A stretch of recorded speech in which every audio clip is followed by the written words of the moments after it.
If workers feel a particular job is dangerous, they have a right to refuse. Now we can talk about what we need to stay safe. While law, training, and awareness are important, we still need a fundamental change in the culture. The vision you sort of lay out for Project 2025, one way to think about it is it aspires to turn all of America into a company town. The state has usurped the power of every city and county in our state. It's fundamentally a bill that usurps democracy. Coming up on Laura Flanders and Friends, the place where the people who say it can't be done take a back seat to the people who are doing it. Welcome.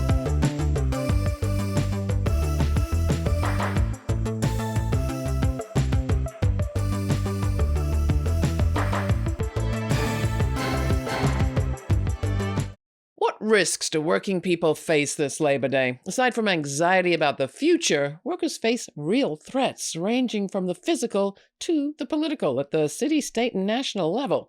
This Labor Day on Laura Flanders and Friends, we're going to talk about all of it. And I am joined for that conversation by my colleague, Maximillian Alvarez of the Real News Network in Baltimore. So glad to be here with you, Sister Laura. Coming up, we have a report from the School of Labor and Urban Studies at the City University of New York.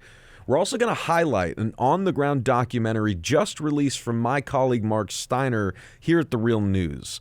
So Marc went down to sweltering Texas to meet with workers, organizers, and elected officials who are all fighting a state bill that would repeal mandated water breaks for outdoor workers amid a record-breaking global heat wave. But as we're going to discuss, this Republican-led bill is about a lot more than water breaks, and it reveals a whole lot about the right and corporate America's plan for taking over government completely. Well, from organizing to electing, we're also going to be talking about Project 2025. By now, many of you have heard of the Heritage Foundation's 900-page action plan for the next Republican administration. It's written by a massive array of right-wing think tanks and a lot of members of the last Trump team.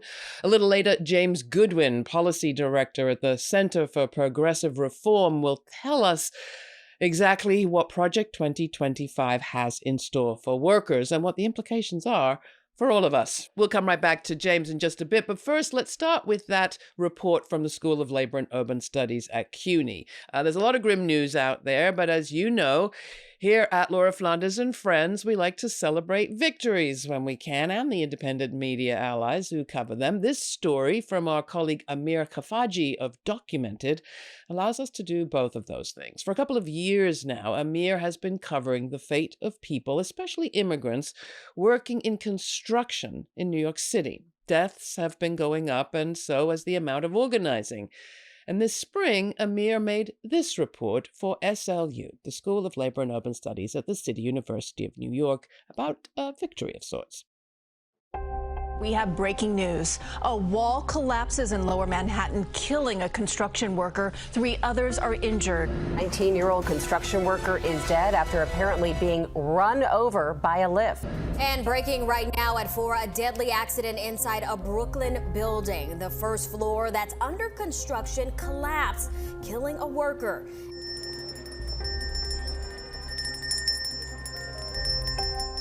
New York City's construction industry is notoriously dangerous, especially for immigrant workers on non-union construction sites.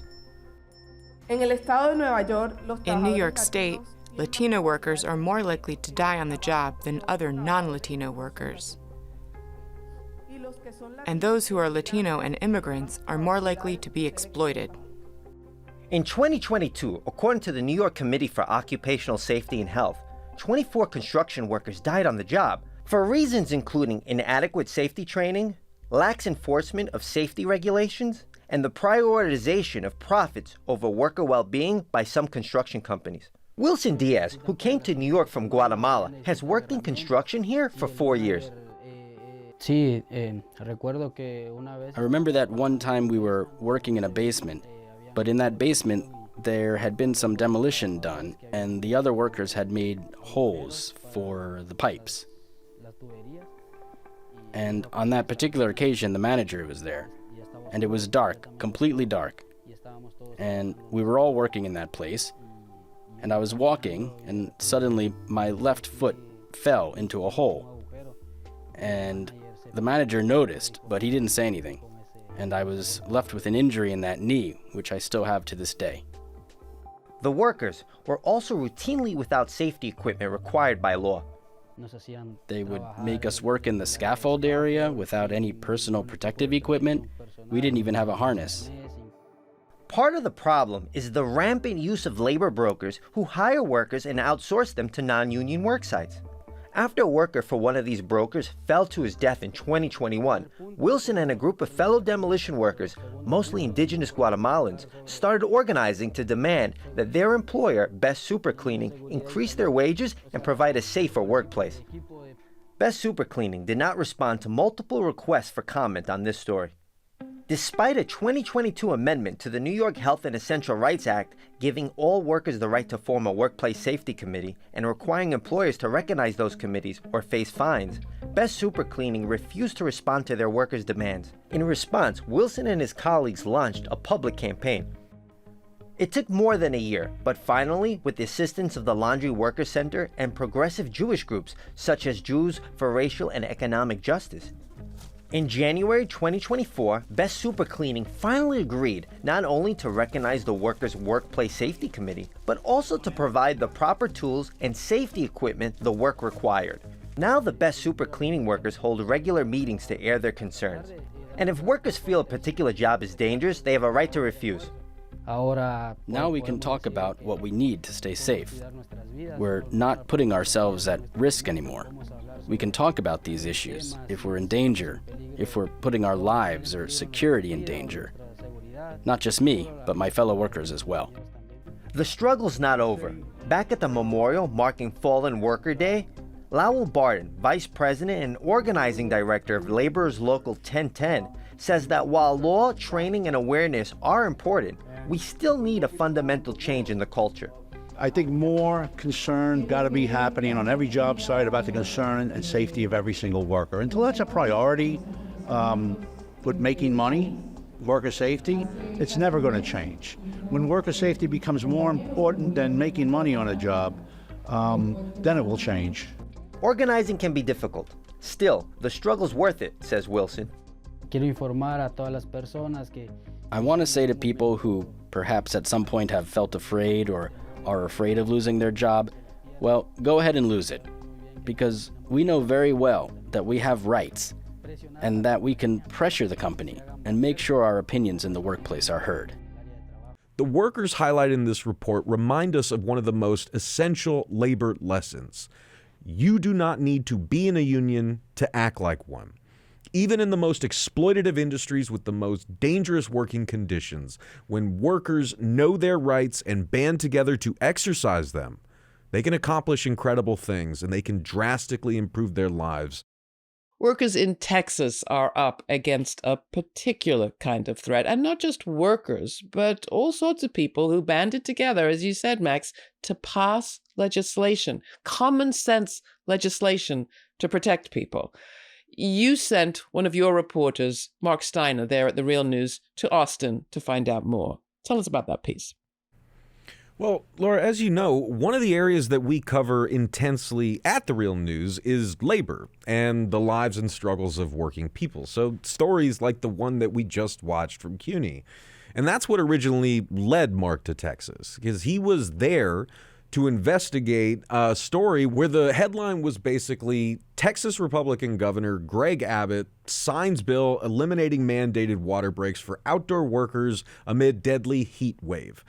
But talking to folks on the ground in Austin and San Antonio, Marc quickly learned that eliminating water breaks is really just the tip of the iceberg here.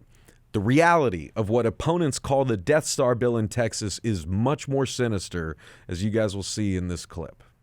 During a record-breaking heat wave that spanned the globe in the summer of 2023, with people across Texas reeling from the heat, Texas's Republican Governor, Greg Abbott, signed House Bill 2127, known by its opponents as the Death Star bill, a bill that stripped away mandated water breaks for outdoor workers in cities like Austin.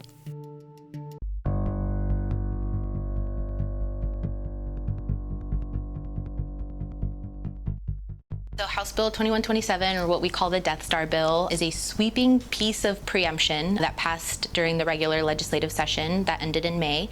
It is the biggest transfer of power that we've ever seen from local governments to state. It essentially takes agriculture, business and commerce, insurance, labor, local government, natural resources, property and occupations, and it says local governments are not allowed to legislate in these areas, right? Unless the state gives them explicit permission to do so. So the bill known as the Death Star bill is not just about the fact that the state has usurped the power of every city and county in our state to be self-governing, to set their own regulations about environmental impacts, about corporate money in politics, about loan sharking, et cetera. But it's fundamentally a bill that usurps democracy. It takes away your right to be a self-governing people. Today's right may dress its politics up in the language of populism. But if you look at what the GOP is actually doing at the policy level, how they're systematically stripping power from people and concentrating it in boardrooms and behind closed doors, cutting taxes for the rich and slashing regulations on businesses, you can see the naked machinery of authoritarianism and oligarchic rule at work. As activists and concerned citizens on the ground in Texas told me, in many ways, this naked power grab is actually a sign that GOP fears the changing political attitudes among the electorate, even in a state like Texas. And the push to severely limit local governments with the Death Star bill is a desperate response to halt the progressive momentum and policy wins happening at the local level. Because they talk one way to the public, and they pass and do really horrific things on trans rights, certainly on abortion and all of these other social issues.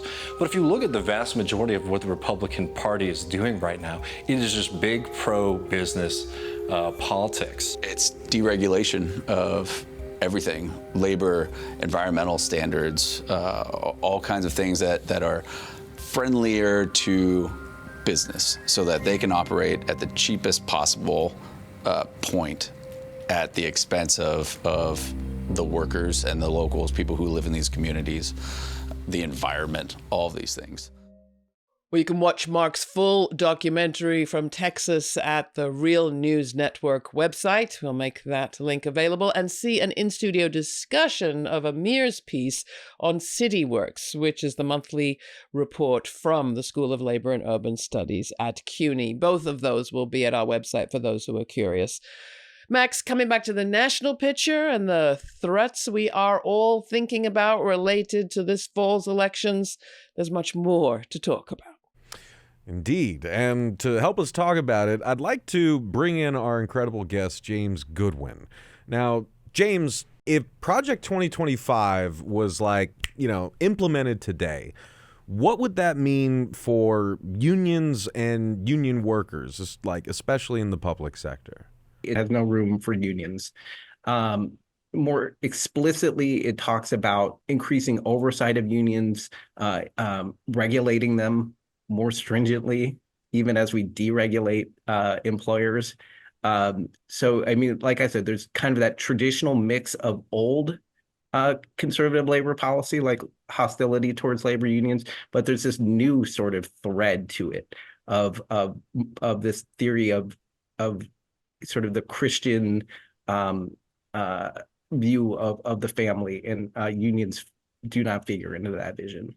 Apropos of Marc's piece, and sticking with the big picture again for a second, I am curious about this relationship between the executive and states' rights. I mean, we hear a lot from Republicans about states' rights, certainly when it comes to reproductive rights and so on.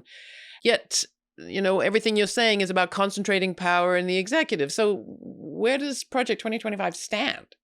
I mean, and that's sort of the essential paradox that runs through all of Project 2025. There's this very interesting chapter that Russ Vought wrote, which for me is like essentially the thesis statement of Project 2025. And it sets up this vision of we're going to suck all this power out of the federal government and we're going to put it into the president. And then, yada, yada, yada. The president is going to do all these great things and then return power to the public. What it doesn't answer is, what power gets returned to the public. What happens if the president doesn't return that power?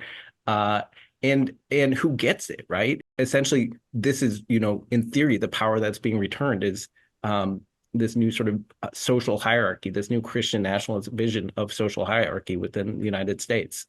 I want to talk about a key aspect of Project 2025. One of the linchpins of this whole project is something called Section F, to turn a bunch of government employees who have civil service protections into at-will employees who could be fired much more quickly. I was wondering if you could tell us a bit more about what Schedule F is and why it is so central to the whole Project 2025 plan, and what it would actually mean for people working in government.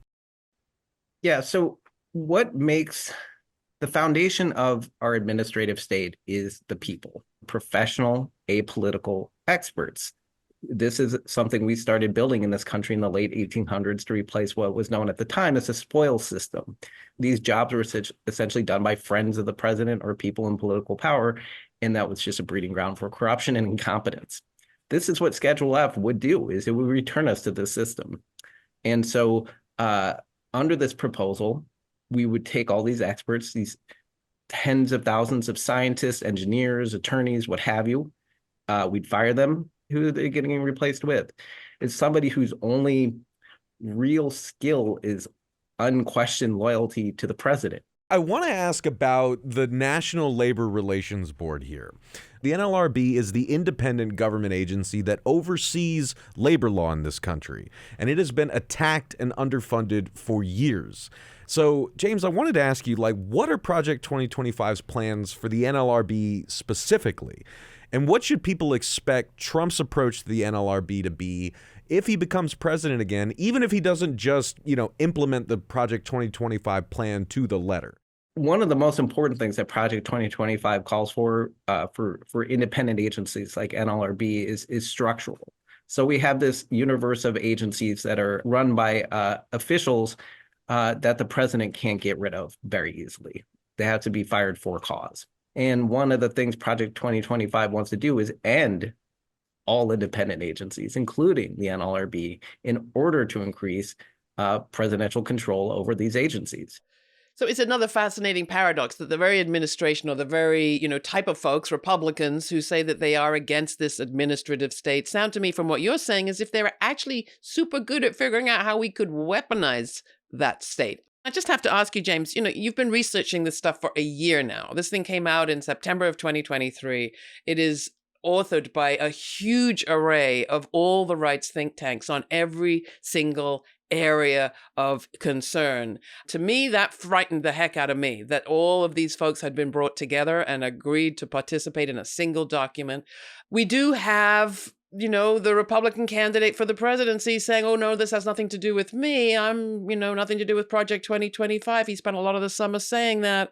What's the truth in that? And who do you think is really behind this? Because this isn't, let's face it, the work of any one person or even any one group. It is really hard to disentangle Project 2025 from Trump, the presidential candidate. Something like 80% of the lead authors for the various chapters in Mandate for Leadership, which is the major policy playbook, or former Trump administration officials from the first term. The guys leading it, gender language intended, the guys leading it, former Trump officials, people, his super PACs cite it with approval, promote it with approval. Have you thought in kind of creative terms of what it would be like to be, say, an injured worker or one of those immigrant construction workers we saw in the top, trying to organize for a health and welfare committee of their workforce, even if they don't have a union, even if they don't have a clear employer, but simply to raise concerns about dangers on the job? Or the folks in Texas talking about, we have a right to self-government. We have a right to have the laws that we make in our locale not rescinded by some higher office. Imagine what it's like for us, if you would, to wake up and find yourself in 2025 land? If you're any of those people, how would things be different? Oh, that's bleak. So as a worker, I wouldn't have the free time to do these sorts of things because overtime pay is gone. We're going to allow increased concentration within within different industries. So the disparities between me and my bosses, whoever they are, wherever they are, is going to be made even worse, made even bigger. My coworkers who may not look like me, who may be, queer or people of color, are going to be fearful to speak out against these things because, they don't have recognized civil rights anymore. And because of that, I can't band together with them either informally or as part of a union. It creates division that way, right? And that's really, the basic dynamic that Project 2025 is trying to set up as an authoritarian blueprint, is to create division within our society, to make it easier for these kinds of shifts of power, concentrations of power in support of a minority, in support of a minority-driven government. And I mean, like, this really sums up, like what I would call boss governance, right? I mean, Trump is not the first Republican to say he wants to run government like a business. Republicans have been saying that since I was a Republican 20 years ago, right? And long before. But this is what it actually means. As someone who interviews workers in America, I can tell you most workers in America work in a dictatorship. They do not have democracy on the shop floor. They do not have democratic accountability with their bosses or managers, let alone the ability to make demands on their employers to improve their working conditions. I wanted to hook into that really quick, James, and ask why the bosses and the corporate powers in Wall Street love Project 2025 so much, just like they love the Death Star bill in Texas. How does this sync up? Why is this a plan that corporate America champions so much in its entirety? The vision you sort of lay out for Project 2025, one way to think about it is it aspires to turn all of America into a company town, right? Where a company runs everything, every aspect of our governance, society, what have you.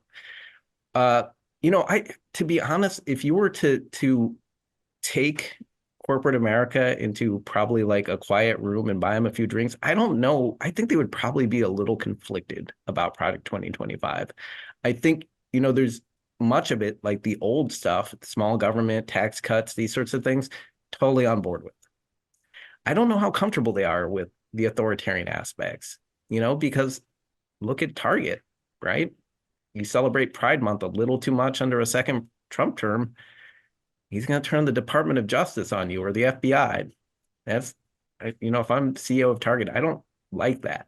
The crackdown on immigration. Many industries depend on undocumented workers to sustain themselves. I think there's a lot in the immigration chapters on Project 2025 that the business community is not comfortable with. And so that's really, in many ways, what the Project 2025 is meant to do, is to give the business community enough tax breaks and regulatory rollbacks to make the bitter pills of the authoritarian and Christian nationalism to go down. James Goodwin from the Center for Progressive Reform, thanks so much for joining us. It's been great to have you with us. Thank you for having me.